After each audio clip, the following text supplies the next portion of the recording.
So it looks like we have, I sat Brian as well as Abraham and Eva. It's hard to see exactly who's there with the face masks and all, but. Yeah, we have Eva and Amber here as well. Okay, great. I'm behind the computer running the timer. Okay, great.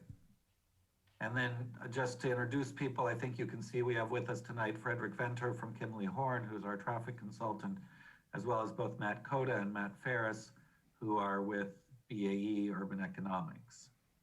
And I see the mayor is joining us as well. Welcome, Mr. Mayor.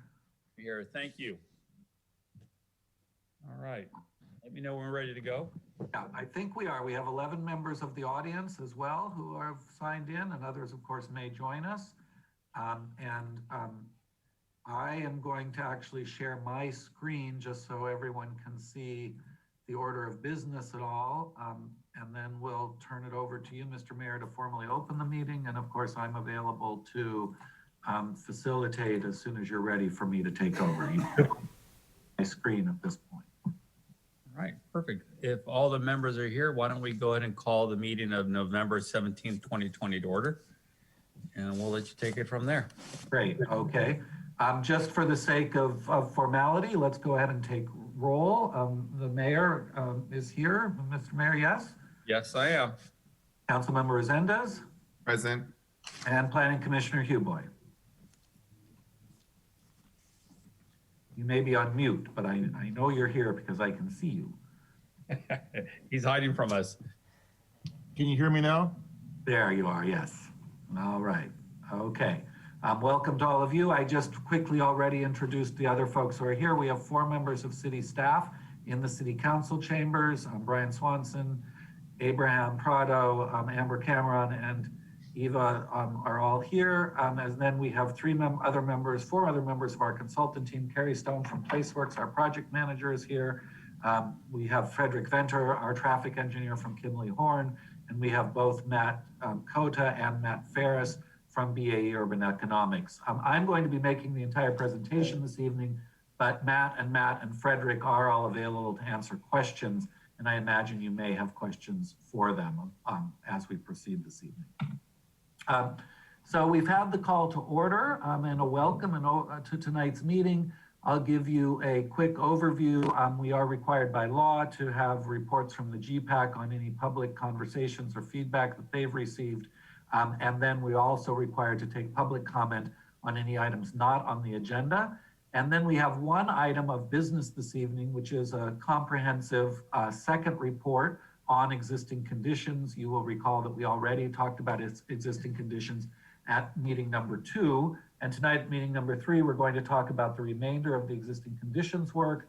I will give a presentation. We will take questions from the Gpac, and all 5 of us who are here from the consultant team are available to answer questions. We'll then take public comment and then have discussion on your any questions that Gpac members have, any comments you want to make. And we can wrap up by talking about next steps in the process moving into 2021. So are there any questions about that agenda this evening? No. All right, so hearing none, let's go on and just talk a little bit about the Gpac meeting procedures. These meetings are being recorded, and that shows up on the screen as well in the upper left bar if you have that on your screen. We've been recording since the beginning. We did start the meeting with a brief roll call and overview of the meeting. There will be public comment periods first for items not on the agenda, as well as agenda items. We do have a 3-minute speaker time limit, which I will be timing. We haven't needed to enforce that too strictly up till now, and as long as people are reasonable, we won't make a big deal of it, but I am going to be keeping time on 3 minutes. We would like you to register, make sure that we have your registration online on the Zoom meeting. And if you are here and if you're in the city council chambers in person, there are blue speaker cards. But I believe, if I'm not mistaken, Brian, Adam, Amber, Eva, is there anyone in the council chambers with you this evening as a member of the public? We do have one person in the chambers from the public. Great, okay, so if that person wants to speak, we would ask you to complete a blue speaker card and then approach the podium. Each time we have public comment, I'll be asking staff to recognize people for the person who is there. Oh, tonight they are yellow speaker cards. All right, forgive me for that. We will gladly accept yellow speaker cards as well. Good to know that we're limiting ourselves to the Cal UC Berkeley colors. That's great. The Gpac comments, I just want to point out primarily for the public, Gpac members of course know this, is that the Gpac discussion is limited to items that are on tonight's agenda. So that is to talk about the existing conditions work this evening and the future steps on the general plan. If other speakers bring up other items, the Gpac members can ask that those be agendized at a future meeting, but we are not able to discuss them this evening. Any questions about those procedures? No. All right, so then we will move, it says here public comment, but let me just go back a slide. We do need to ask if there have been any communications about the project or feedback that any member of the Gpac has received that should be reported since the time of our last Gpac meeting. Why don't we start with Mr. Mayor, if you have any such items? No, I do not. You do not, Councilmember Resendez? Nothing to report this evening, thank you. Okay, and Commissioner Huboy? Nothing to report, thank you. All right, thank you. All right. With that, we will go on to comments from the public, members of the public. And because I'm sharing my screen, I actually am going to stop the share just for a moment because then I can see more people's names. Is there any member of the public who would like to address the Gpac on an item that is not on the agenda this evening? We raise do. your hand. Robin Pollard. Do you have a card there in the chambers? Yes, we do. Robin Pollard. Okay, great. So Ms. Pollard, go ahead and approach the podium. Yes, please do. And the microphone, I hope, is connected. And we'll take your comment and then we'll take any from the people online as well. Robin. Okay, so Robin Pollard, I've been here a few times talking about Park Hill. And I'm sorry I missed last time when you, I guess, discussed it. Something came up, I wasn't able to be here. But I want to make sure that somewhere in this plan, Park Hill is brought up more than what it is, because it's coming up on 100 years. It burnt this summer.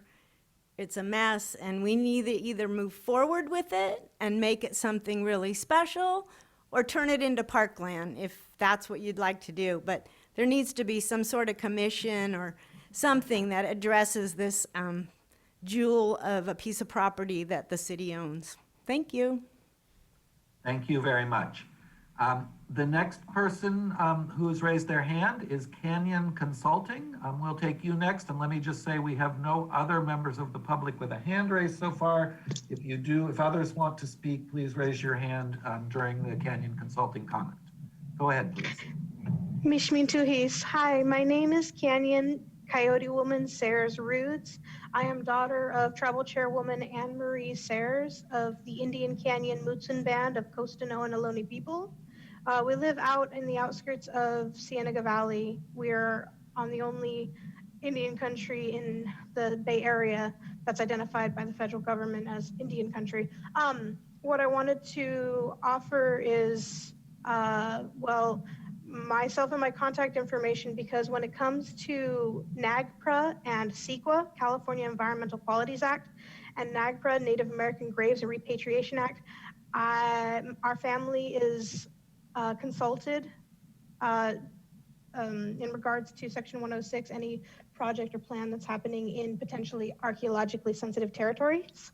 And I wanted to offer an update to some of your records, because I know my mother's been on the old Native American Heritage Commission list. I am now added to that list, and I want to be more diligent in navigating projects around our county, especially around those around cultural resources. So I wanted to just offer my contact information, and I hope that you're considering how development of Hollister impacts not only like the economy, but the indigenous peoples and cultural resources around us. So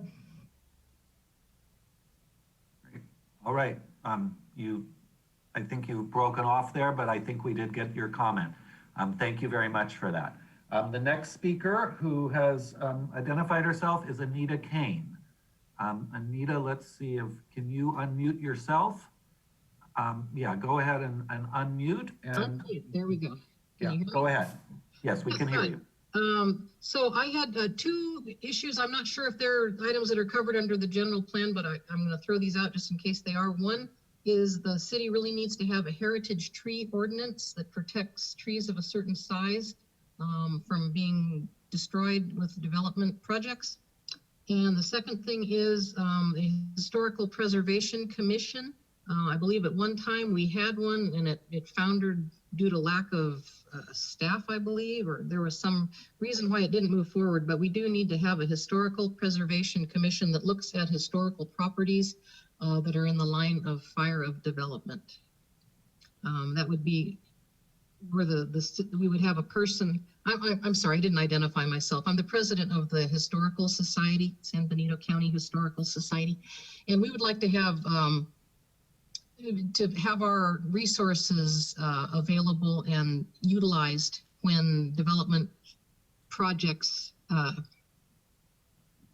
come up that have historical buildings involved.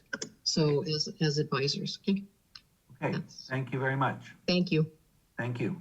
All right, the next person who's identified herself is Erica Sanchez.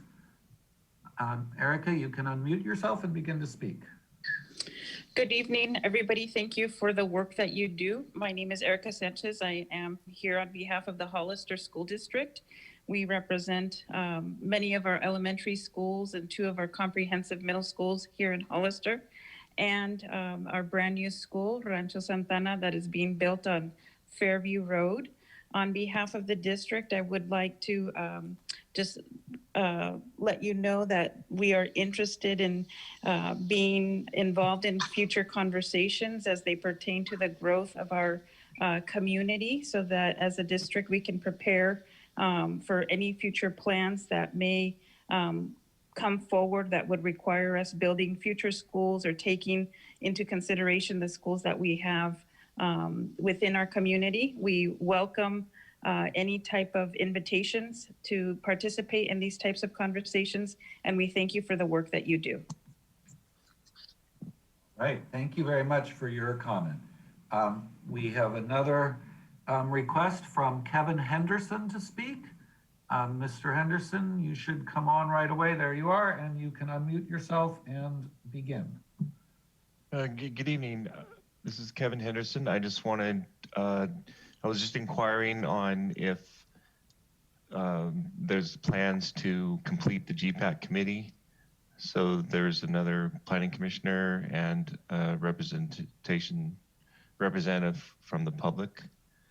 I understand the city's paying about 1.4 million for this process, and it, you know, was such an investment. I think it would be good to make sure that you know, the committee gets completed sooner than later. So, you know, looking back, it'll be viewed as a process that included representation from the public. Thank you. Thank you, Mr. Henderson. All right, any other speakers? I don't see any other hands raised at this time. Let me just give it a moment in case anyone else does want to speak.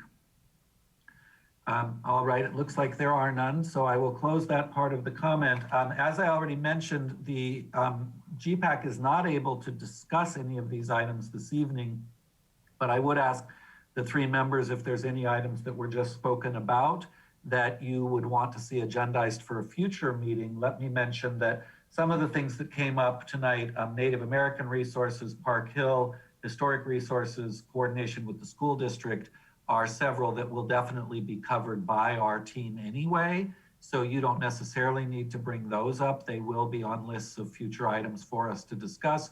But if there were any of those or any other items that you heard this evening that you would like to either comment on or ask to have us put specifically on a future agenda, please let us know at this time. I think the point of Park Hill was brought up, but it is a very important part of our city that it needs to be addressed because it is one of the pieces that I think, very important for our entire community. I'm glad to hear Canyon is at our meeting today, and now we have their representative for the Native American. So as you point out, the historical part is taken care of. The school district is also taken care of. So thank you. Any comments from Councilmember Resendez or Commissioner Huboy? No, I think you pretty much covered it. Thank you so much. Appreciate it. Okay. I appreciate the comments from the general public, and I agree with that it's good that we're covering the historic preservation and also the getting the input from the Native Americans as well as coordinating with the Hollister School District. I think that's all those are very important as well, including Park Hills, one of my favorite vista points in the city. Great. All right. Well, then we will move on to the bulk of our meeting. I have put the screen share back up, so I hope you can see that. And we are going to go further into existing conditions. And this is marked existing conditions part 2, because as I mentioned already, and as a reminder, we did already discuss other existing conditions in part 1 at Gpac meeting number 2, Gpac meeting number 2, which was the first meeting talking about existing conditions. And those existing conditions that we talked about at that time are listed here. They include agricultural resources, air quality, biological resources, cultural and tribal resources, arts, energy, geology and soil, greenhouse gas emissions, public services and recreation, wildfire, and climate change. So all those items were already covered. We did talk about cultural and tribal resources, and that's available in our written report, and I'm very glad that Canyon could be here this evening.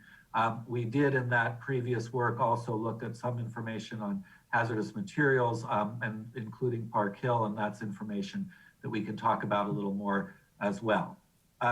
Tonight, we're going to talk about the 7 issues that you see listed on this slide, beginning with land use and market demand. And I already mentioned that both Matt Coda and Matt Ferris from BAE Urban Economics are here to answer questions about their market demand analysis. We'll be talking about transportation and circulation, and Frederick Venter is here this evening to answer any questions you may have for him. We'll also be talking briefly about aesthetics, noise, hydrology and water quality, utilities and services, and an evaluation of the existing general plan. And then we'll wrap up with a summary of the next steps and important items that have come out of both part 1 and part 2 of these reports. So I'm going to go through all of that all at once, just sort of for the sake of efficiency. Probably take about 10 or 15 minutes to give a presentation on all of these items. I'd encourage you as Gpac members or members of the public to take notes of any items that come up about which you have questions, and then we will open it up first for Gpac questions, then for public comment, and then for a Gpac discussion after we've heard the public comment. So let me begin by talking about land use and market demand issues. The report put together by BAE has and our own land use report by Placeworks. These reports begin with a pretty thorough documentation of current population and housing conditions. These include, of course, that there's about 39,000 residents in the city. There was a pretty robust growth rate of about 12% in the period from 2010 to 2019, which, as of course you know, was much greater than the growth rate in the previous decades, where growth was constrained both by the moratorium that was in place and then by the Great Recession that began in 2008. But once the recession ended, coming out of the recession by about 2011 or 12, up through 2019, robust growth has been quite robust. Hollister has a very high number of both households identifying as families as well as single family units in the housing stock. If you look at these numbers statewide or nationally, many people are surprised to learn that many households are actually not families. They are seniors living alone. They are individuals who are in the younger part of their life or have just made a choice not to have children, who may live one or several adults together. But in Hollister, 82% of all families are families that are at least one parent, or sometimes, often, of course, two parents, as well as their children. And that's the definition of a family. So That's a relatively high number. And if you jump down on the slide, you'll see that correspondingly, Hollister has a very high number of single family units, 80% of the housing stock. In other communities in California, you might find only say 60 or 65% of the housing stock in single family homes and the remainder of the community with multifamily units. And that's not the case in Hollister. And those two facts go together. 82% are families, 80% of the housing stock, single family units. 69% of the residents in Hollister identify as Hispanic, and that is the largest ethnic subgroup by far. This again is not unusual in many parts of California, but does give Hollister a unique characteristic relative to many communities in the AMBAG region or the greater Bay Area. Median household income is pretty median for the state as a whole, is about $71,000. I already mentioned the housing stock at 80% single family. And we did hear from a number of folks, as BAE in particular talked to brokers and developers and others about the housing market, that there is a need for more diverse types of housing stock to accommodate a range of both income and household types. We did look also at economic conditions and particularly at job growth. Jobs, of course, are one of the key issues in the general plan overall, and how we can jumpstart the number of jobs available in the community. Three top occupation categories identified in BAE's work are office and administrative support at 13%, sales at 10%, and construction at 9%. So those together account for about 30% of the jobs in the city. There are many more employed residents than there are jobs, and that's to say, and I think we all know this, many people who are living in Hollister and do have jobs are commuting out of Hollister to go to those jobs, both to other locations in the county and also, of course, to other parts of particularly the Bay Area and the AMBAG region, Monterey Bay. They go, of course, to Santa Cruz, to Monterey, and perhaps most significantly to Santa Clara County and other parts of the Bay Area. The other part of economics that's important to understand is that the city not only could use additional employment opportunities, but could also use additional retail opportunities as well. And the city does experience what the experts call leakage in retail sales. That's to say that people are spending their dollars that they're earning, they're living in Hollister, but they're spending those dollars in stores in other communities, generally because the kinds of shopping that they need or want are not available in their local community. So the biggest example of that in Hollister is clothing and clothing accessories. The amount of money spent on those items in Hollister is much less than one would expect, given the population of the community. And we know that that's probably because the city does not have the large-scale stores like a Costco or a Walmart, but also lacks the sort of medium-sized stores like Ross, Marshalls, or TJ Maxx.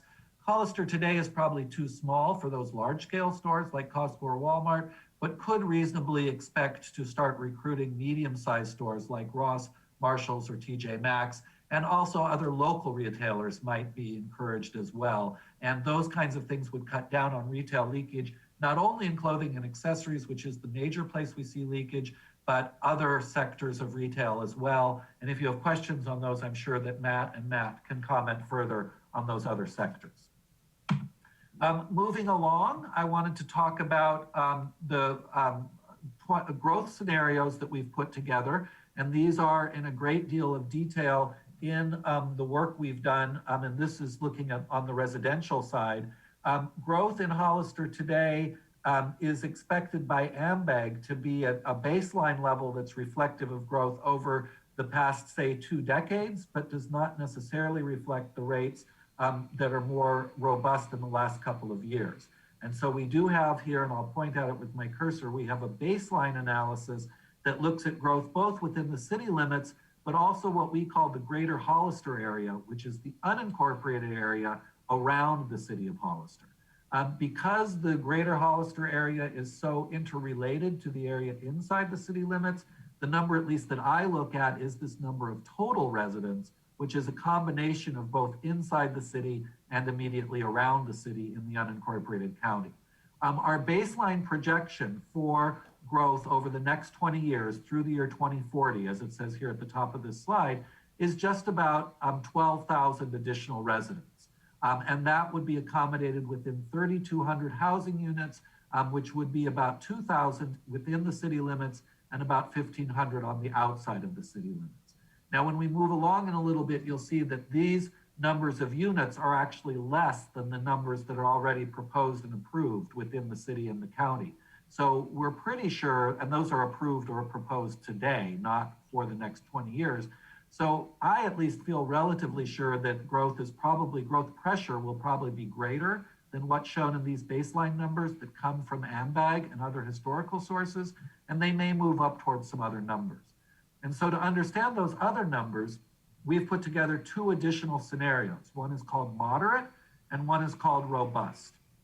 And these are based on growth rates that are more in keeping with the growth that you've seen in the last few years, and are more in keeping with also the kinds of permitting and project proposals that you've already seen today. You'll notice that these have roughly the same number of units, whether there is a cap or not, but the difference between a cap or no cap is whether the city is able to continue with the residential growth cap that has been put in place, but which has been called into question by the state of California.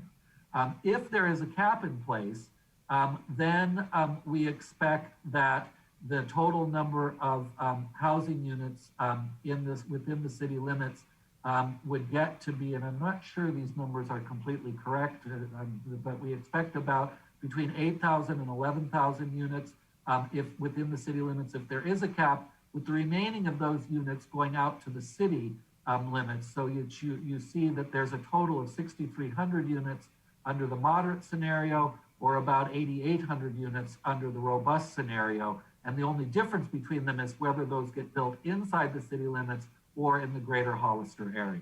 And so overall, we expect somewhere between 3,200 units up to 8,800 units in the total area, both inside the city limits and surrounding the city limits. Now, the city does have quite an extensive amount of residential land currently available and projects already proposed.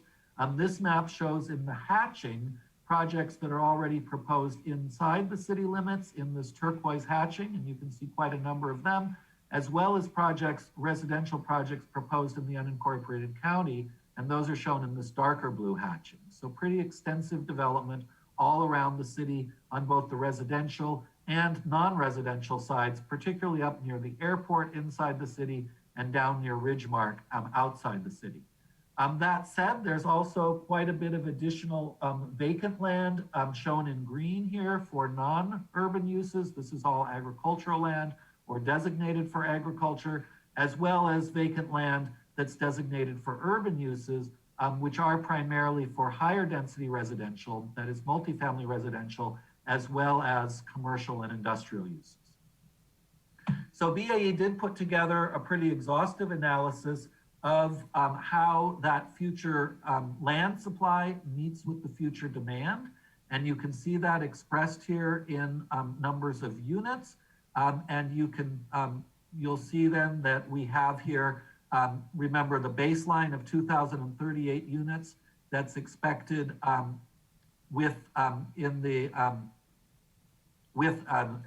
it's expected under baseline conditions. You see the capped number of 3,339 units in both the moderate and robust numbers, and you see a demand of 4,854 or 6,854 units if there is not a cap in place, and these are all numbers within the city.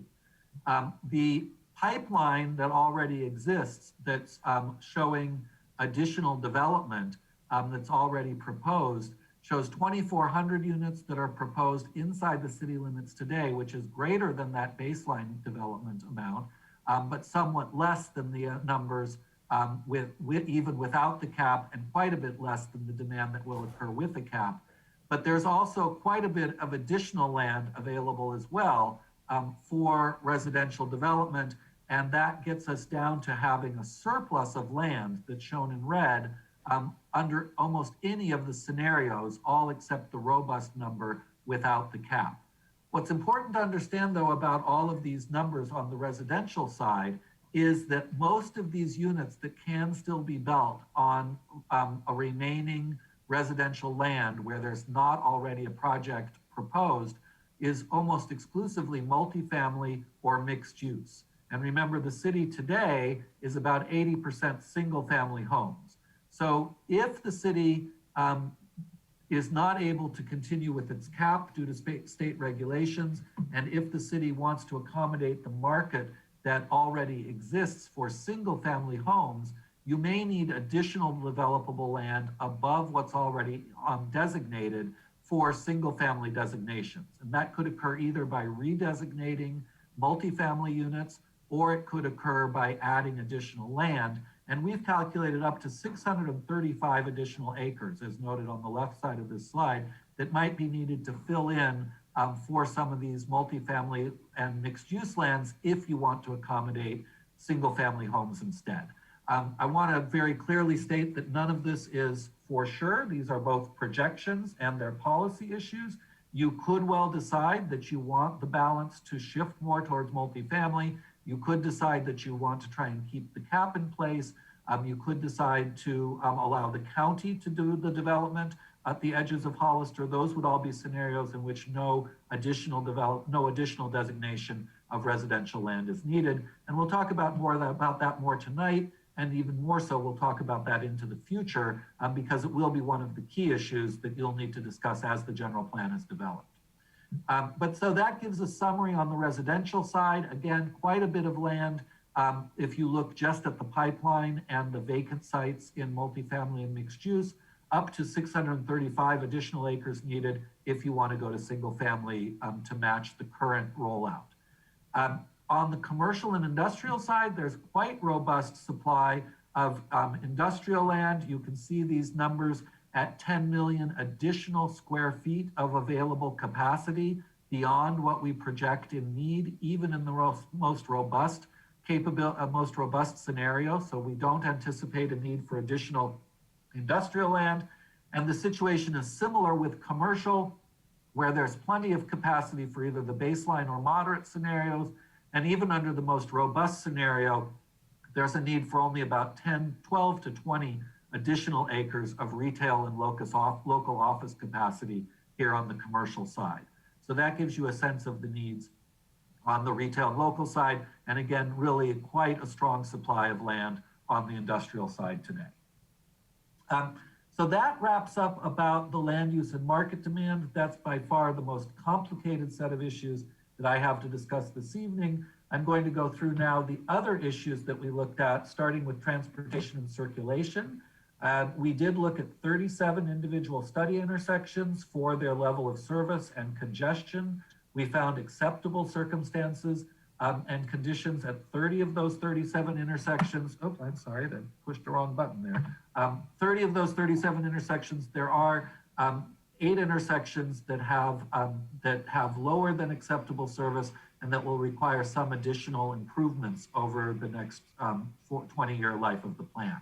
I do also want to mention, of course, that Highway 25 is a big issue for many people. The San Benito County Local Transportation Authority is already studying congestion relief for Highway 25. It may be an additional item that you would like us to call out in the general plan. Certainly, we want to talk about the existing plans that are already underway and memorialize those in the general plan. We are also looking at vehicle miles traveled as a new measure of significant transportation impacts. Our staff team under Kimberly Horn's leadership is working with your staff to create a new VMT significance threshold, and that will get rolled out over the next few months. We all are also looking at future bicycle and pedestrian improvements. Those are needed, for example, on Buena Vista Road, Santa Ana Road, Meridian Street, and Memorial Drive. We're also concerned about safety. The city has a crash ranking of 49 out of 94 Northern California cities. So that puts it sort of in the low middle and suggests that there is a need perhaps for enhanced safety improvements and improved roadways. And then there is also one other issue that we want to try and address with you, which are roundabouts, which you've encouraged via your city council resolution in 2019, but there hasn't really been enough policy direction about this to give clear indication of how the roundabouts should be used for intersection control. So that's an issue we'd also like to look at as part of our transportation and circulation work.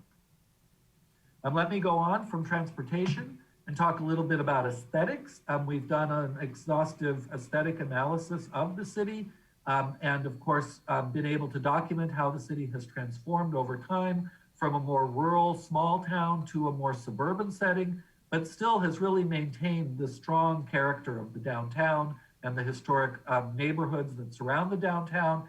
We heard about those tonight from one of our speakers, and that's certainly an item that you'll want to work on in the general plan to make sure that that historic character is maintained and enhanced.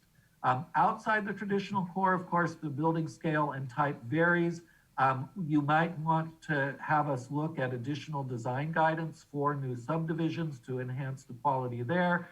And you may also want to look at scenic views and corridors.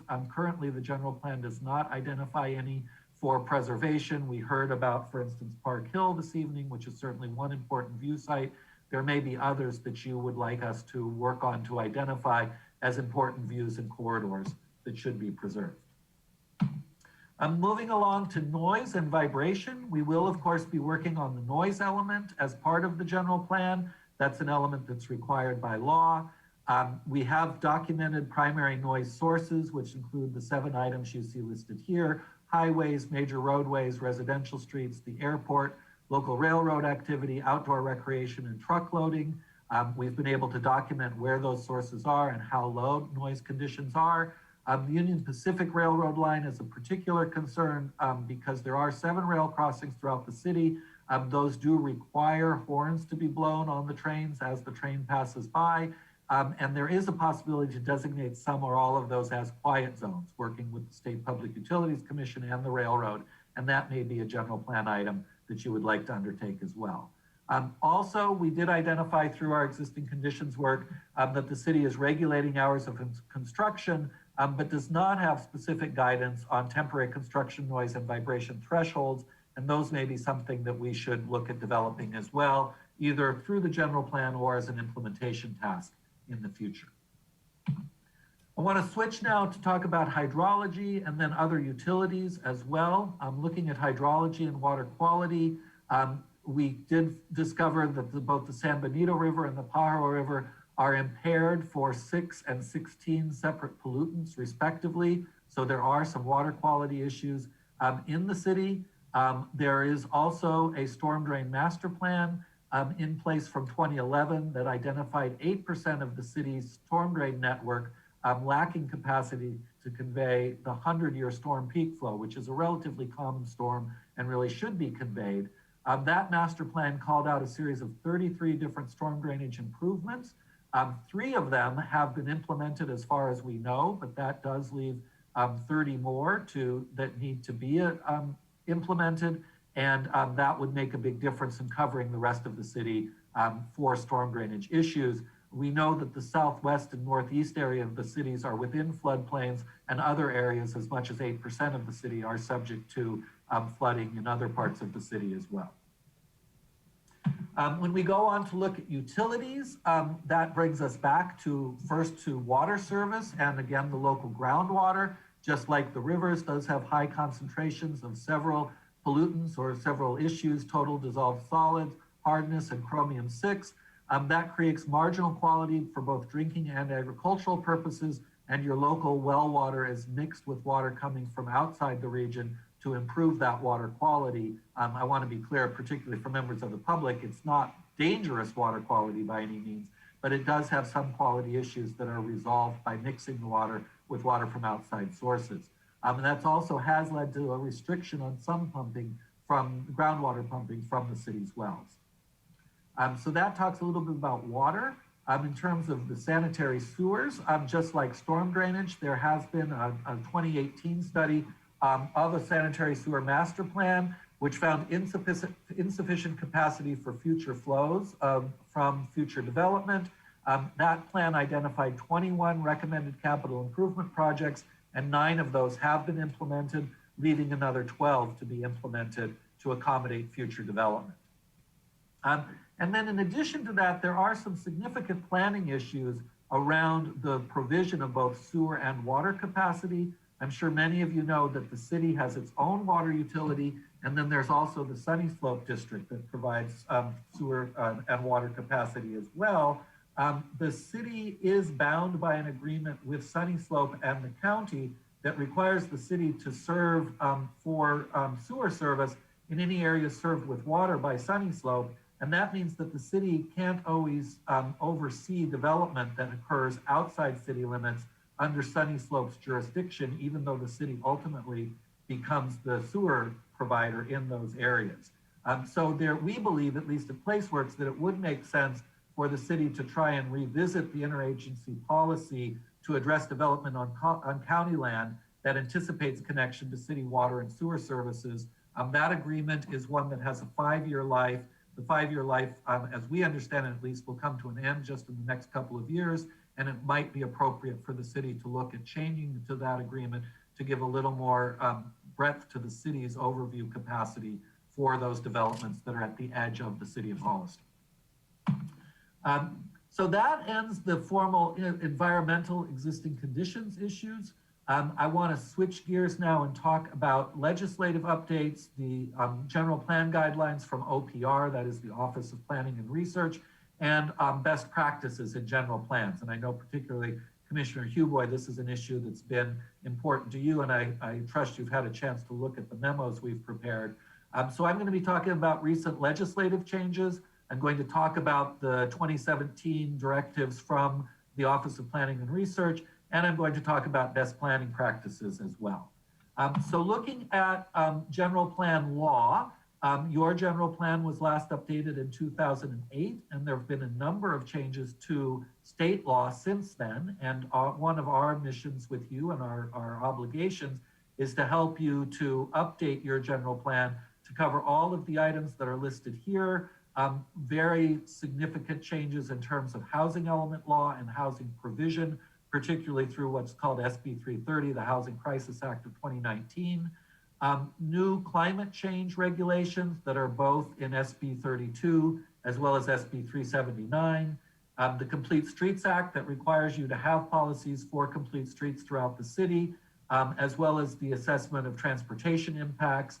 Sustainable Groundwater Management Act, Tribal Cultural Resources, which was already mentioned by one of our speakers this evening, fire hazards, and planning for healthy communities, also called environmental justice in SB 1000 of 2016. So we'll be working with you on all of these items as well, but it's important, I think, for you to have this list in front of you to know the kinds of things that we'll be needing to work on with you as we move forward through the next phases of the planning process. We are also going to be looking at the Office of Planning and Research General Plan Guidelines and incorporating OPR's recommendations regarding equity, healthy community, economics and economic development, agricultural mitigation and the loss of agricultural lands as urban development occurs, climate change, and crime prevention through environmental design. So these are all issues that the state talks about in its general plan guidelines and which we'll be helping you to address as well, and many of which we've talked about already through our existing conditions work. And then finally, we have general plan best practices. Your existing general plan from 2005 does incorporate many best planning practices already, but we will want to look with you at a few others, which include, we've already mentioned all three of these: coordinating growth with the county, design guidance, particularly in special planning areas, and public art are all issues that you've identified, that we've identified, and that we believe, in addition to OPR's guidance and in addition to changes to state law, are all issues that will need to be addressed as well. So that concludes my talk overall on existing conditions. I want to wrap up with just two more slides. One is to remind you, and they're both about our next steps. And one is just to remind you of 8 special planning areas that have already been identified by staff that we will be looking at for the general plan update. And they're all mapped here. 5 of these exist today already. The North Gateway, the West Gateway, the downtown, the Old Town residential area, and what's called the home office area. Those 5 are already called out in the existing general plan, and we'll be providing additional guidance for them. And then there's also the Buena Vista corridor, the Meridian Road extension, and the Union Road corridor that were called out by staff when we put together our scope for this general plan. We'll be looking at all 8 of these as areas for additional design development, and overall design guidance. In addition to that, we'll be covering a large number of policy issues that are listed here on this slide, and many of which we've talked about already this evening. These include, I already mentioned, farmland mitigation to mitigate the loss of farmland that might occur through development. Sensitive habitat, we talked about at meeting number 2, both for the California tiger salamander and the red-legged frog. Wildfire safety, earthquake fault safety. I mentioned this evening the large issue about residential land and residential mix, whether it would be appropriate to enhance the sphere of influence, inclusionary housing policies to create more affordable housing, coordinating with the county regarding growth management, economic development and job creation, complete streets, safe routes to school, level of service standards, roundabouts, these are all traffic issues, arts and public art, which we've talked about extensive already, climate change and resiliency, and we will be creating a climate action plan and resiliency plan for you, and of course, coordination with local tribes, which we already heard about this evening. And of course, this evening, we also heard about Park Hill, historic resources, coordination with the school district. So a large number of subjects that will come up as key policy issues. So, and that gives you an overview of the work that will be going on from here on out based on those existing conditions. So we'll be looking at these 8 special planning areas, and we'll be looking at this set of key issues as well, and getting your guidance on each of them, making recommendations to you, and then coming to you for guidance on all of these issues. There are a total of 3 Gpac meetings after tonight, meetings 4, 5, and 6, that are intended to cover these 8 areas, as well as these multiple areas of policy.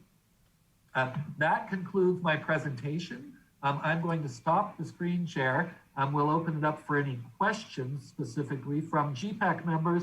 Then we'll take public comment, and then we'll come back to the Gpac for comments and important issues that you want to make sure we cover moving forward.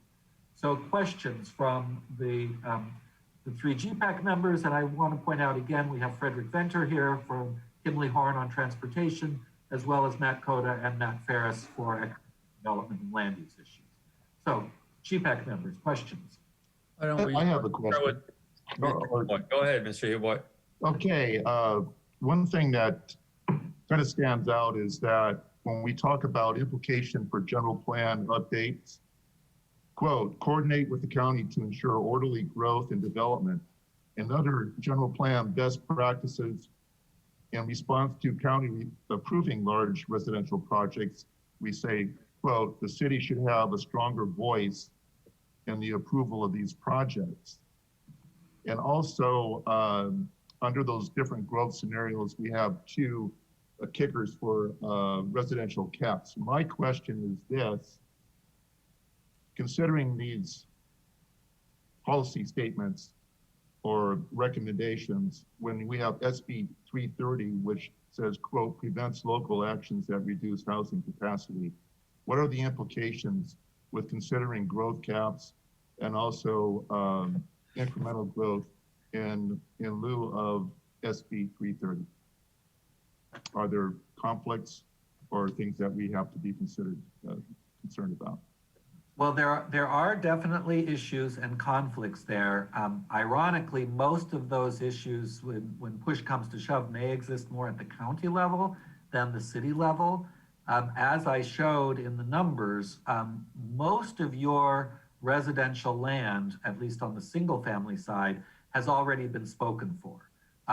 It is, for better or worse, it's too late. Even if it were legally possible, it would be too late to change designations on those lands because you already have development proposals on them. So by law, you cannot ratchet back those development allowances at this time. You don't have a requirement to create additional development allowances beyond what's already in your general plan and zoning, but you could create additional capacity if you wanted to. So that will be a key question for you. Where the rub comes, if you will, is that the county, through its general plan today, has several thousand acres already identified for residential growth around the edges of Hollister. So even if you don't do it, barring a way to coordinate it with the county, it's likely that the county will allow that development to occur under its jurisdiction instead, to some degree. And so where it's really going to become an issue is how the city can work with the county and how you can ensure that the development that occurs on land that's currently under county jurisdiction, if it's going to happen, how can you ensure that it happens in a way that really is responsive to the needs of the city as well? And also doesn't conflict with SB 330. That's right, yeah. So it, as you're pointing out, it actually, currently, it would not be legal for the county to go in and ratchet back those designations. Now, SB 330 only, it does sunset after 5 years, so there's a chance that after 5 years, the county could lessen some of those designations if it wanted to. But for these coming 5 years, those designations do pretty much have to remain in place. And there's certainly a chance that SB 330 will be extended within that 5-year period. And I also noticed that there was a statement that the city had to suspend their growth ordinance because the HCD deemed it in violation of SB 330. That's right. And the others may want to comment on this as well, but it is true that the city received a letter from HCD stating that the growth ordinance is in conflict with state law, and the city has sent a letter back to HCD recognizing the state's letter. And I think if pushed, the city might suffer legal consequences if it tried to enforce that current growth cap. Those are the two questions that I have. I have comments that I'll reserve for discussion. Okay. You, Mr. Huboy. Mr. Resendez? No, just the housing projections, those are within the next 20 years. Is that correct, Mr. Early? Yes, the numbers that we've shown you are all for a 20-year horizon. Okay, and then the rest of that was on the slide deck is things that we're going to include on this general plan, right? Right. Well, and recall that the general plan does have a 20-year horizon. So Yeah. when the decisions we make about land supply, as probably the most pressing example, we would encourage you to try and identify a land supply that you think is appropriate for that 20-year horizon. That's not necessarily to say that you would identify additional parcels for growth or development. You do have quite a number of projects already in the pipeline, and it's not known how long it will take for those projects to be built out. No one can foresee that. Under some projections, those projects already proposed perhaps are a 20-year supply. That's a possibility. But I'm sure that the people who own and have proposed those projects all hope that they will happen much quicker than 20 years from now. But there's no way of knowing for sure how quickly they'll occur. So that said, again, we would encourage you to look, we'll help you to look to identify a land supply that you think is the right land supply for that 20-year horizon.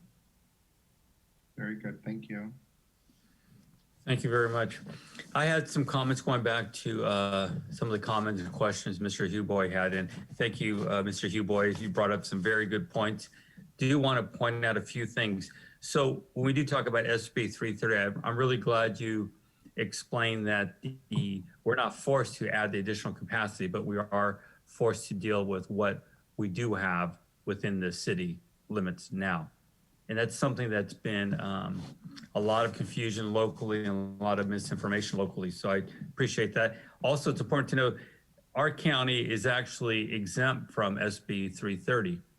I don't know if you had done the research on that yet. Oh, right. That's a good point. Right. The city is not, perhaps. It is not. Right. But the city is not forced to add the additional capacity or annex more land. And that's, again, something that's been confusing a lot of people here locally. So I'm really happy to hear that you're pointing that out. So that's really important. The other question I had, one of the statements you made was the sewer, the services, anywhere Sunny Slope hooks up water, that we have to provide sewer services. And that's actually incorrect. And we had a couple of situations where that was happening. Unfortunately, one of them, we did provide the services where we shouldn't have. And that was done through a vote where a loophole was used, and I thought that was not the right choice. But it is not something that is absolutely required. So I want to make sure we're clear on those things. And the growth numbers, I know there was this talk about the demand happened because of pent-up demand from the moratorium, but reality, it wasn't the pent-up demand from the moratorium, because after moratorium was lifted, very little construction happened for several years afterwards. It wasn't until I think about 2014, 15, where the market started to take off again, where you saw the demand of the developers coming back in. So it wasn't pent-up demand here locally, and that's another thing that is used to mislead a lot of our residents. But I am glad to point out, or what you point out, the extremely high number we have of single-family housing, which has been, in my view, a big mistake for quite a while, and something that I definitely want to see this group fix for the future plan. So those would be my comments at this point. Oh, and you already talked about, we're going to be talking about Park Hill, which is, again, something that we need to be focused on in our planning areas. All right, that's all I have for at this point. Great. All right.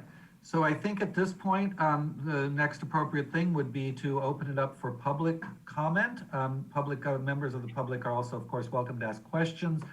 We won't respond to those immediately, but I will take notes, and Gpac members can take notes as well. And if the Gpac asks us to respond at the end, we will respond to any questions that the Gpac would like to hear answered. And of course, we'll also take comments, and Gpac members are very interested in the comments as well. I know there is one member of the public in the council chambers, but I'll just ask at some point if that person wants to speak. For now, I see Roxanne Stevens has her hand raised, and so we'll recognize her first. Others who would like to be recognized can raise their hands, virtual hands as well. Roxanne, go ahead and unmute yourself and speak. Okay, so I'm unmuted, so hopefully you can hear me. We can hear you, yes. Thank you. So I just wanted to clarify, or actually get some more information about one of the pieces of the data that you presented.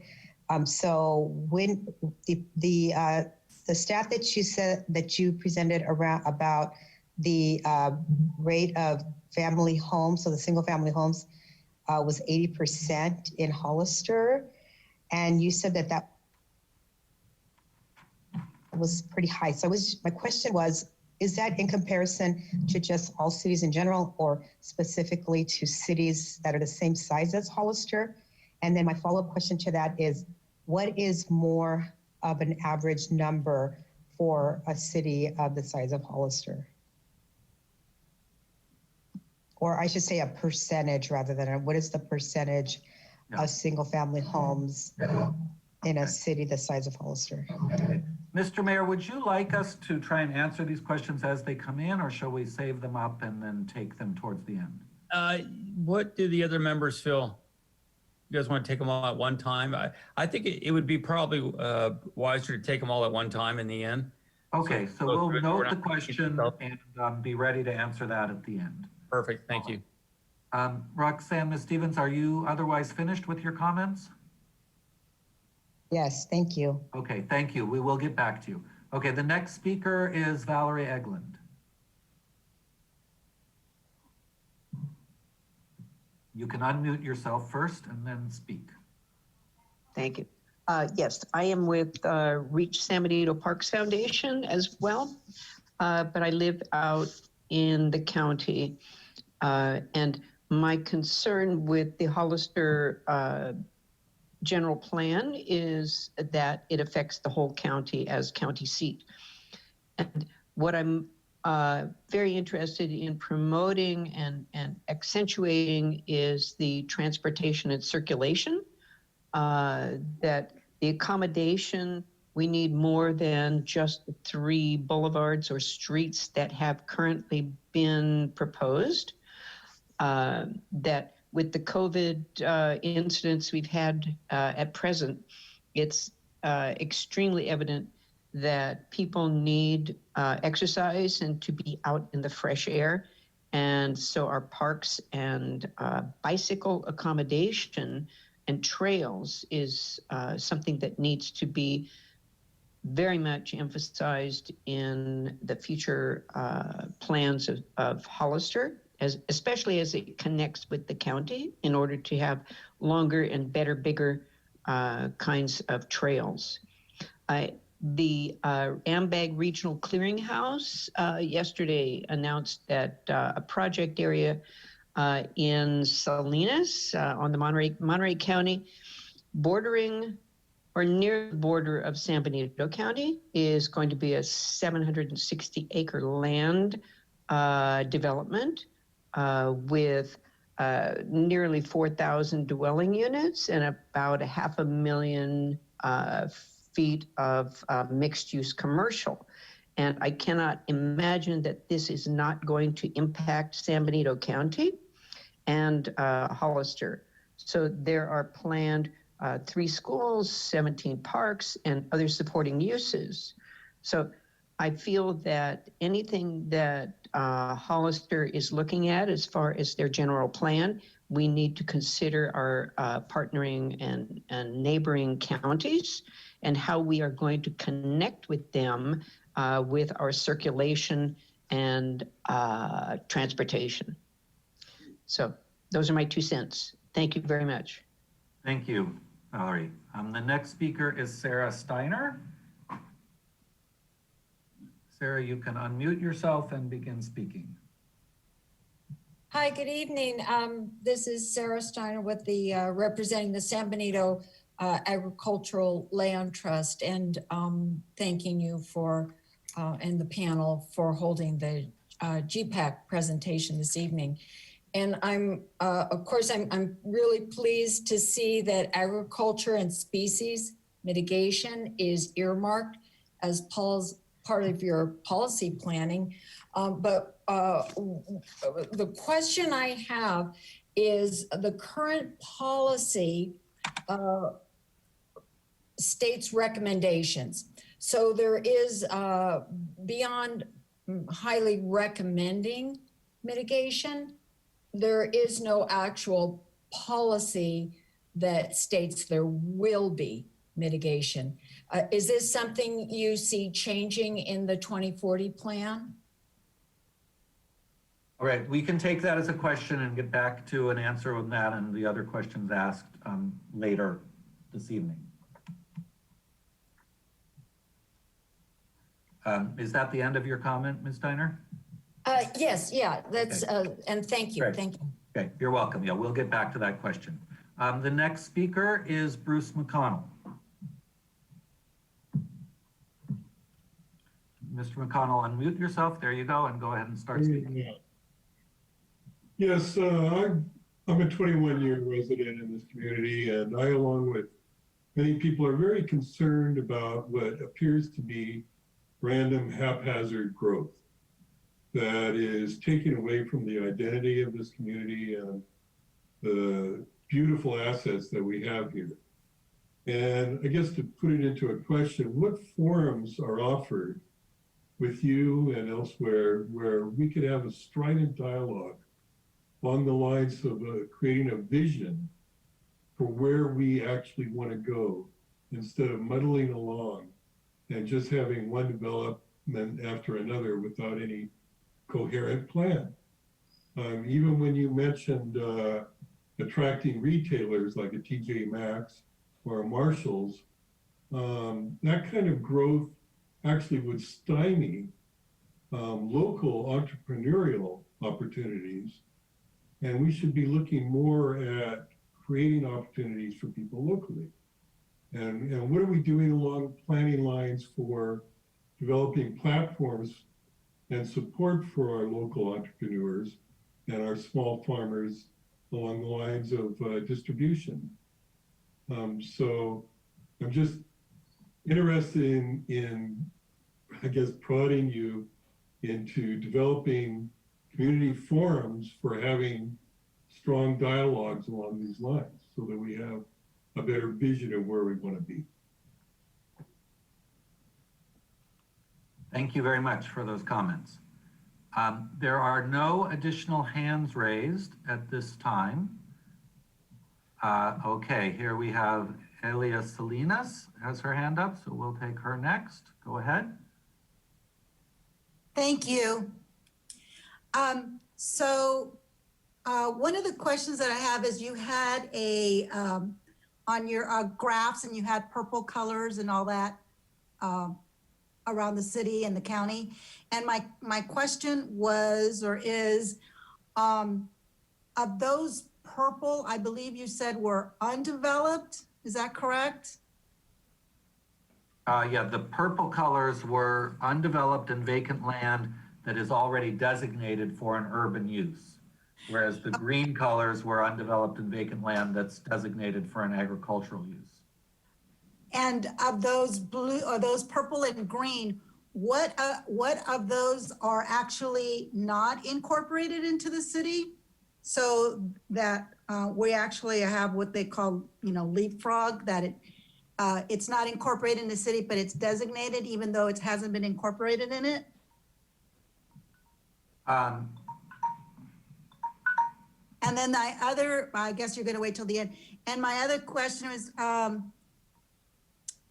shouldn't the Gpac be larger? Are we waiting until, I guess this is for the committee, we're waiting for the new council to come in before other people can be appointed? I mean, we only have 3 people making a decision right now and participating in these meetings, aside from a few public members. So is there something in the plans that this committee is gonna get bigger?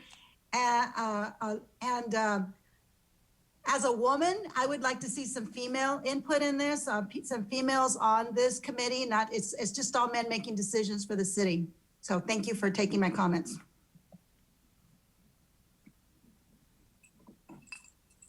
All right, thank you very much.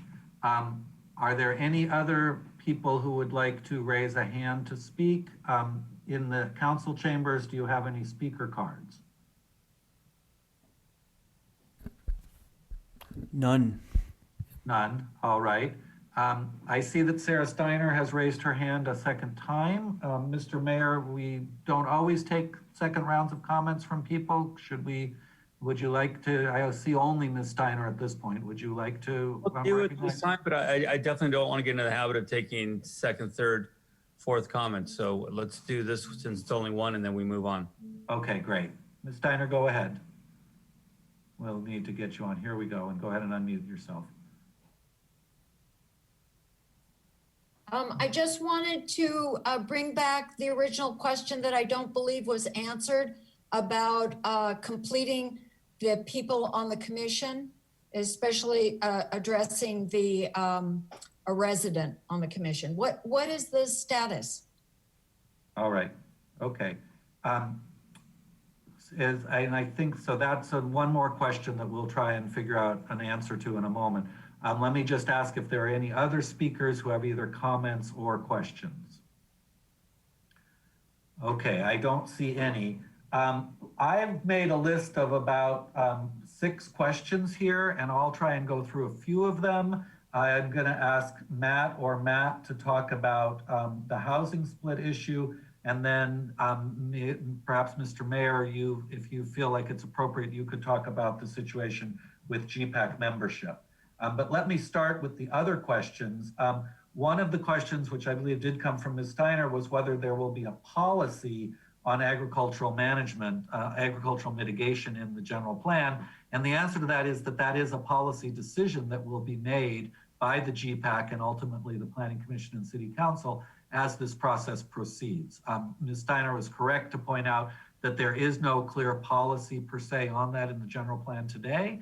And it is an issue that we've identified as one that needs consideration by the city, and it'll be up to the Gpac and then the Planning Commission and City Council to make a decision on that. But we'll create the format in which it can occur. The other sort of factual question that was asked was about one of the slides that I showed, and I'm just going to go back and try and find that for you. Which I hope I can,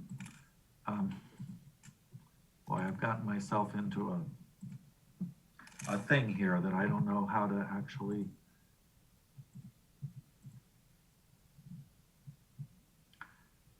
Well, I'm sorry, I don't have the map handy here.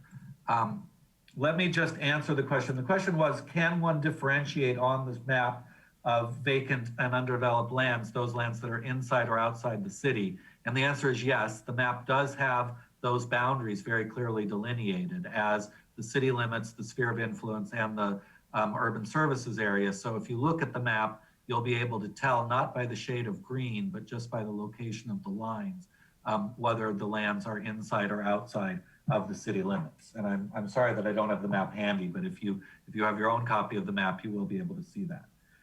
And then we had two questions that were closely related. The questions were asked, how can we create a coherent plan and vision for the city? And in particular, can we take steps to support local businesses? And those also, much like the question about agricultural policy, those are policy questions, and they will be addressed through the general plan process. It's certainly my hope that by the time we're done with this general plan update, that you all will feel that you have created a coherent plan for the city's future growth. And I think the 2005 plan has actually served you well in that regard.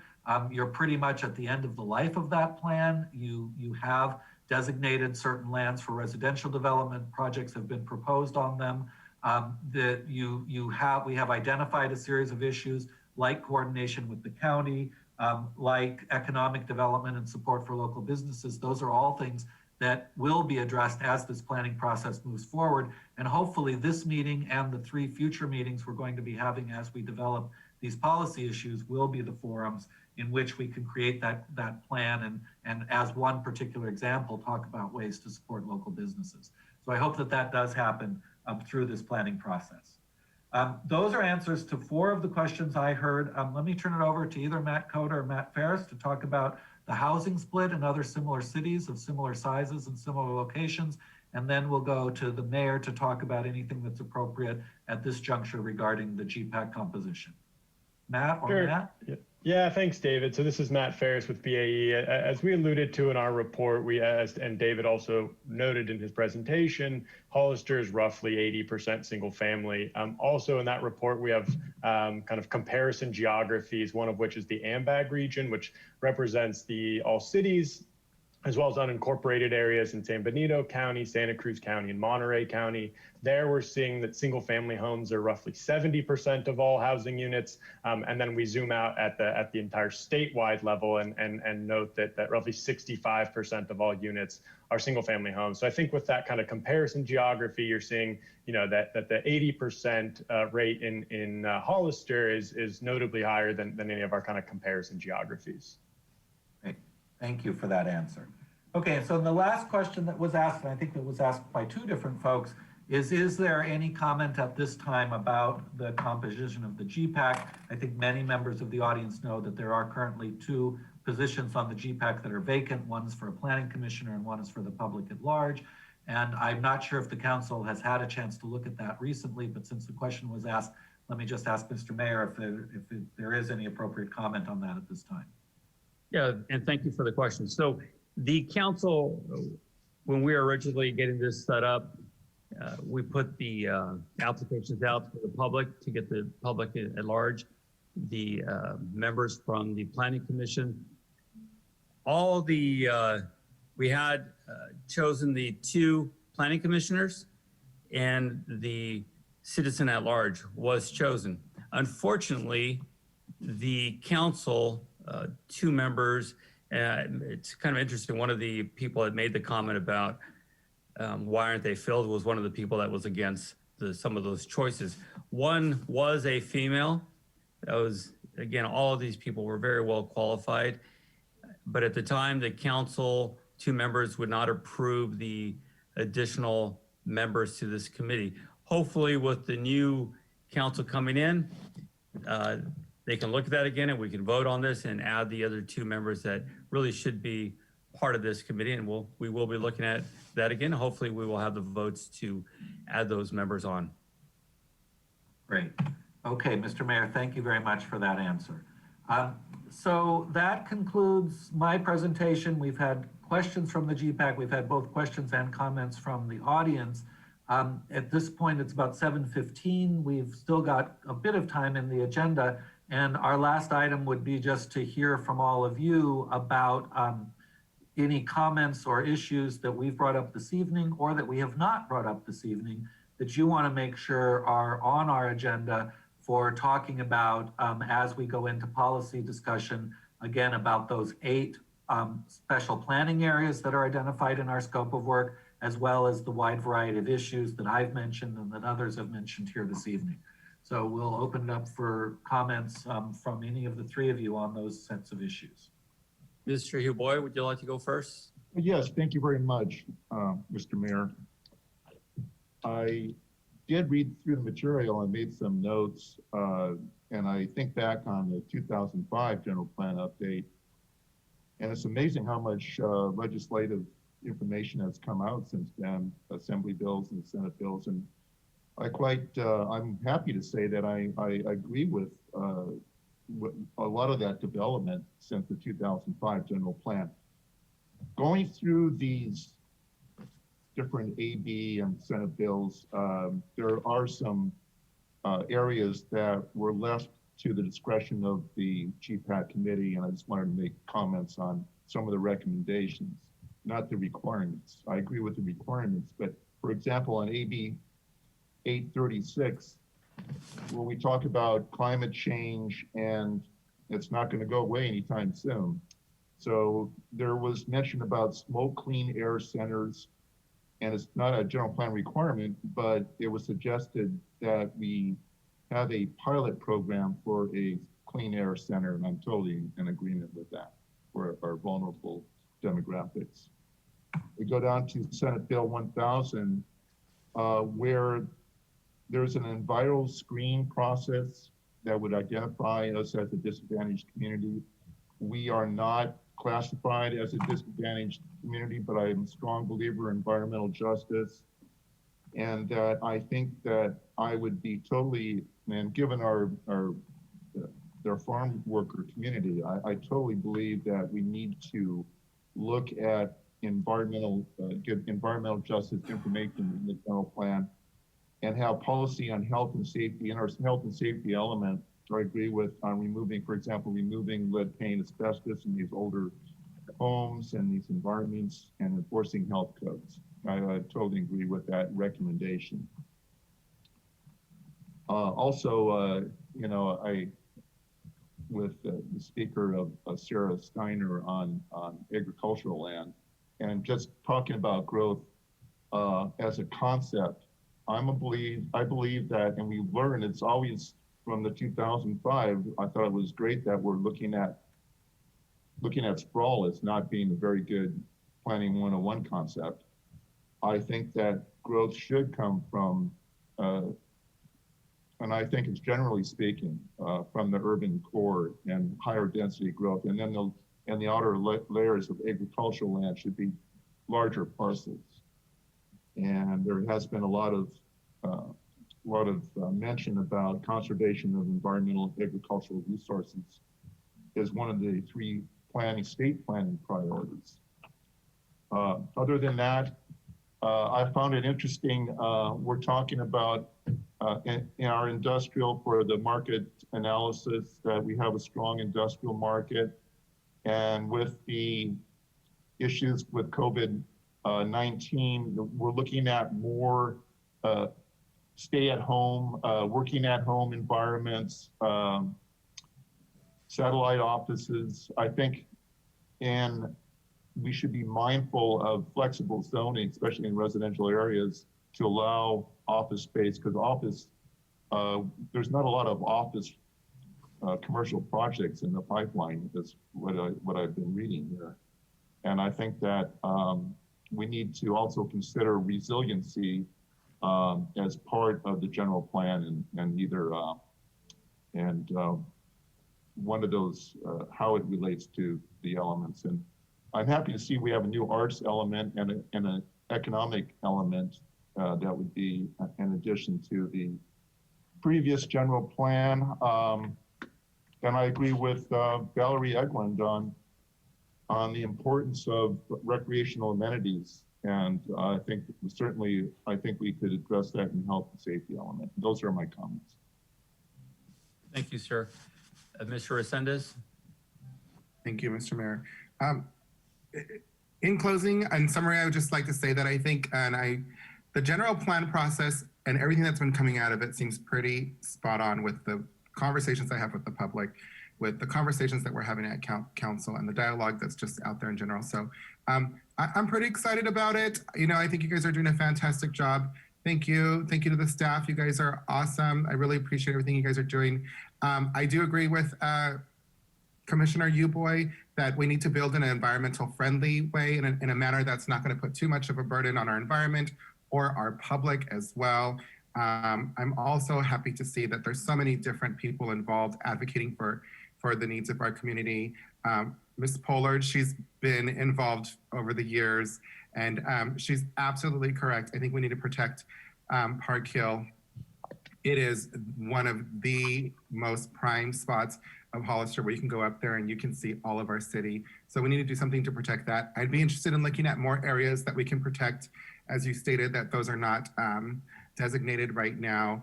I like the fact that they're talking about how downtown residential units are historical, and that Ms. Kane came on here and she is pointing that out. I appreciate the fact that Canyon came here, because at last meeting we were talking about not having that much input from our Native community. So I really am grateful for her to come out, and I just look forward to partnering with everybody.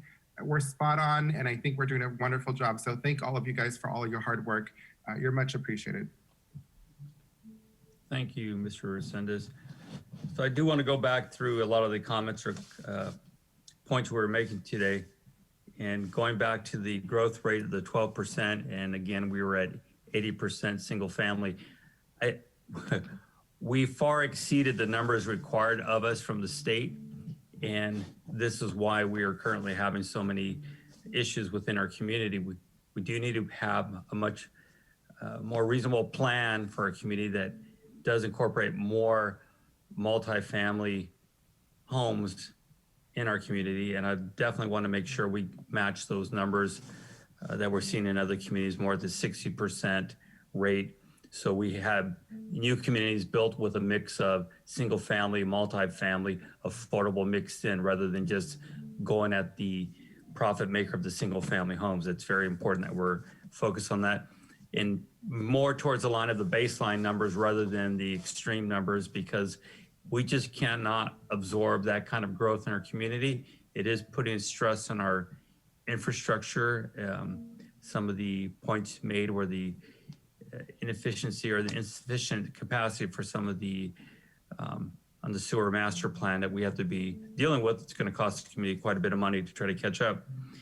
The issue of making retail, commercial, industrial an important component is very important for us to be more well-rounded.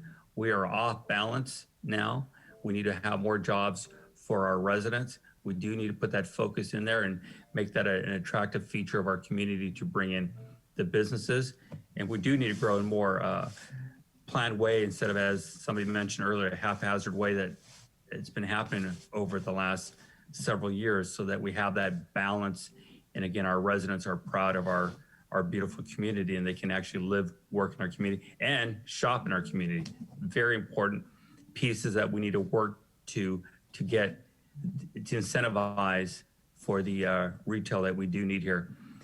And most importantly, we have got to find a way to have the county work with us. This just plopping down developments all around the city, hundreds of homes or thousands, is really putting a major strain on our city, and it just cannot continue. We have to find a way to find that balance in a better planned way. Leapfrog just does not work. So that's one of the priorities that has to happen here, because we can plan a great city, but if all around us they're building thousands of homes, we really haven't accomplished much, because we still feel the effects of it.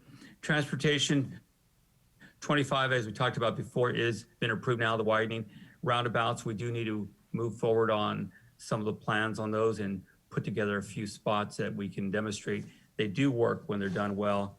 It's going to play an important part in our community. Subdivisions, we do need to have subdivisions, again, that it's not just crowding homes in, but it's creating a community. The trails, as was mentioned by several speakers tonight, that interconnect our communities so a child can ride his bicycle safely from their home to the core of our community on a trail or running trail or a bike trail or whatever it is. We need to be really looking at planning on that, planning on what we want to see if we're building these sound walls, what's on the other side of the sound wall, how much area is between that curb to that wall. Do we build two-story homes along the sound walls, single-story homes? Those types of things have to be talked about. I don't know if we do that here in the general plan or we're going to do that at city level, but it has to be discussed. The roadways within the city, making sure we're not building roadways that are oversized or undersized, because currently we have several roadways within the city that are oversized, which created issues with people using them as drag strips throughout the community or racing around town. And some of the things that were pointed out in the previous plan, Buena Vista and some of the others, are still not completed. We need to put that focus in, get those projects done so we understand what our community can really support as far as the traffic. You mentioned the storm drain improvements need to be taken care of.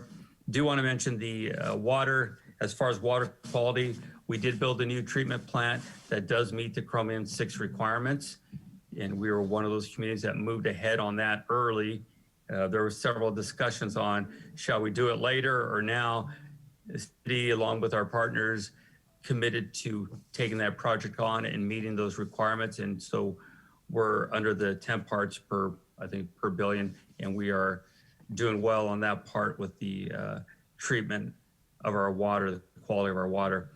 Sewer itself, the plant can handle much more capacity. The problem is our lines, bringing it back to the plant, and which is storm and the sewer creates a potential issue for us as far as the city and the cost of upgrading that infrastructure. So that is very important.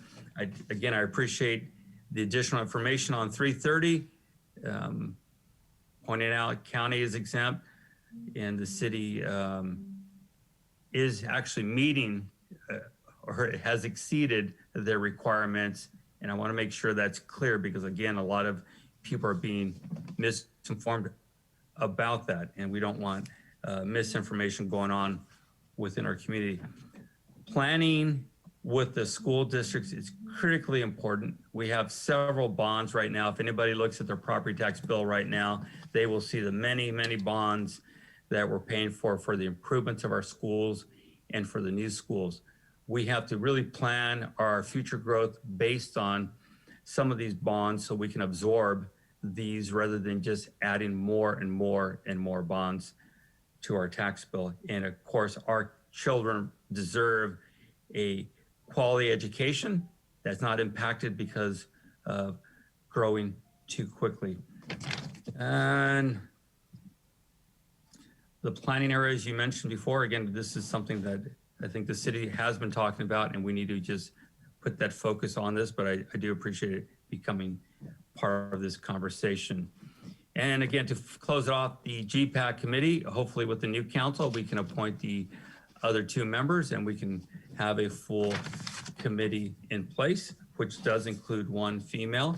And again, the other 2 people that were involved were very qualified to be on this. So I'm hoping we could continue working in a positive and a pace that does reflect our community. Thank you. Mr. Chair, can I say just a couple more observations? Yes, sir. And I want to thank you, David, on PlaceWorks for this comprehensive material that I spent most of the weekend going over. I do want to also say that the chairman had some very good points. And I also want to say that I agree it's very, very critical that we have good communication, collaboration, and coordination with the county. We're talking about the water. I know they need to complete, or they are in the process of completing the sustainable groundwater management plan, which is very, very important to us. Also, the growth that is occurring outside the city limits. I think we need to have a better say in that. And since the 2005 general plan, the same issues are coming up that beckons us to roll up our sleeves and see what we can do about it. And one of that, to me, is the 80% of single-family detached homes in our inventory. That we still had that problem when we did our original general plan and our housing element. We identified that we're not responding to the lower income groups, the demographics of our community, and we're not building enough multifamily units. And we have to figure out ways to get that done. And we can talk about growth in our transportation element. We identify, I believe, 8 intersections, or 8, there's some problems with intersections, 8 intersections that the level of service is substandard. But of the projects that we had planned in 2005, improvement projects, of those 8 projects, 6 of them still are not completed. So I think we need to look at that. And also there's no mention in our circulation element regarding the conditions of the actual physical condition of our streets and roads. And I don't know if where that will be addressed, but it was just something that I know we spend a lot of money, the city does, on maintaining our roads and our streets. I don't know where that's going and where that will be addressed, but I would expect that we do address that as a very serious issue. And that concludes my observations. Thank you very much. Thank you, Mr. Huboy. Mr. Early? I believe you're on mute, Mr. Early. Yes, thank you. Let me just go back for a moment to the slides, which will take me a moment to pull up here.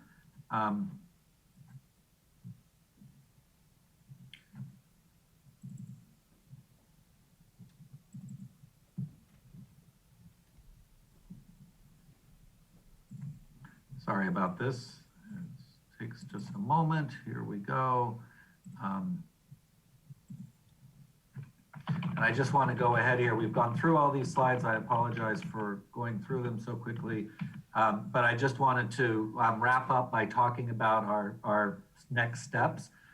We are now going to, tonight constitutes the 3rd meeting and the 2nd of 2 meetings on existing conditions. We've now given you an overview and you've given us feedback about the issues that need to be covered. So we're going to now, starting essentially tomorrow, begin looking at land use and design and circulation within the 8 special planning areas, as well as covering that list of various policy issues that we've all talked about this evening. We will be coming back to you at a series of community outreach events and Gpac meetings. It says here number 4, but we also have actually 2 others to look at the climate action plan and other special planning documents as well. Moving into winter and spring of 2021, we'll be meeting with you 3 times, hosting various community outreach events, and then going to the Planning Commission and full City Council to do an interim check-in to talk about the work we've done on these items. So you can expect to see that as members of the Gpac, and all of you are also on either the Planning Commission or the Council. You'll see them there also, and you'll be seeing us working with you on those 8 special planning areas, as well as the policy questions that we've been talking about this evening. And we really look forward to diving into all of that. It's going to be a lot of fun to address those issues. And I did hear the mayor say that hopefully we'll have the full Gpac appointed at that point. And starting at meeting number 4, we should have a meeting of 5 people instead of just 3. So that gives you a sense of where we're headed from here on out. And that concludes my presentations for this evening and concludes most of the items on the agenda. Mr. Mayor, I can turn it back to you for any final comments, and otherwise we can close the meeting. I just want to thank everyone for participating. It's always important to have our community involved. And I want to thank again the Gpac members for the great information you provided tonight and the questions. So looking forward to the next meeting. I'm hoping we do have a full board at that time. And again, thank you, Mr. Early, and all your staff. You guys are really making this project something that we can go through in a way that we can be proud of. So thank you again. Pleasure working with all of you, and let me just say it's a pleasure working with your staff as well. They're just really excellent to work with, the four of them. I'm really enjoying it. Yes, they are. Thank you very much. All right, we'll see you all in early 2021. Good night, everyone. Okay, good night. Thank you very much.